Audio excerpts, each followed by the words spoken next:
C'est un drapeau qui a tendance à être oublié, qui a flotté sur le front de mer de Saint-Pierre ce samedi 28 janvier, le drapeau palestinien. Les raisons, rendre hommage aux victimes palestiniennes tuées suite à un bombardement israélien et éveiller les consciences des Réunionnais.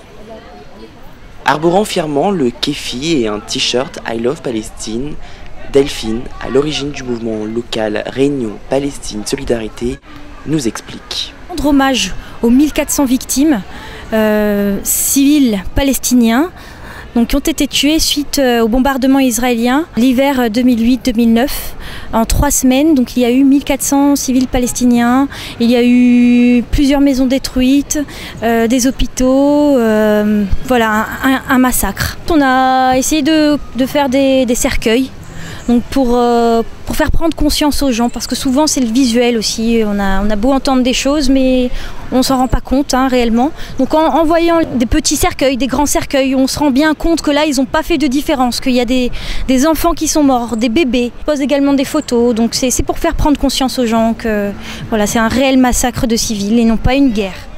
Delphine, qui s'est déjà rendue sur place, dénonce les injustices dont sont victimes les Palestiniens depuis le début de la colonisation israélienne. J'ai vu en fait des colons fanatiques, des colons juifs fanatiques extrémistes, qui colonisent les territoires, la Palestine, qui viennent dans les maisons des Palestiniens, qui agressent les gens dans la rue. Pour eux, les Palestiniens ne sont pas des hommes, ce sont des animaux. Je l'ai entendu dire. Voilà, donc c'est l'humiliation lors des contrôles, parce qu'il y a beaucoup de points de contrôle au sein de la Palestine. Donc les gens pour circuler ont beaucoup de mal. Ils doivent montrer leurs papiers, ils doivent se déshabiller, des enfants. Voilà, c'est cette agression au quotidien. Les gens ne sont pas en sécurité chez eux, ils peuvent se faire agresser, se faire tuer. Voilà, c'est un tout c'est vivre là-bas qui m'a choquée en fait. Je me dis mais comment peut-on vivre ainsi ? La situation actuelle peut être comparée à l'apartheid en Afrique du Sud au siècle dernier. À Hébron, d'un côté vous avez la partie palestinienne, d'un autre côté vous avez la partie colonisée.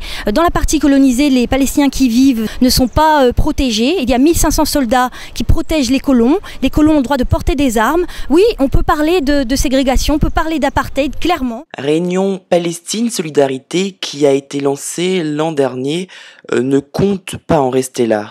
On est un regroupement de citoyens pour l'instant, citoyens réunionnais, sans couleur politique. On a commencé nos premières réunions en septembre. On a déjà fait des actions, on a prévu d'autres. On va faire la campagne boycott des investissements sanctions. On a besoin de gens, tout le monde peut venir. Si vous souhaitez en savoir plus, vous pouvez vous rendre sur la page Facebook du mouvement Réunion Palestine Solidarité.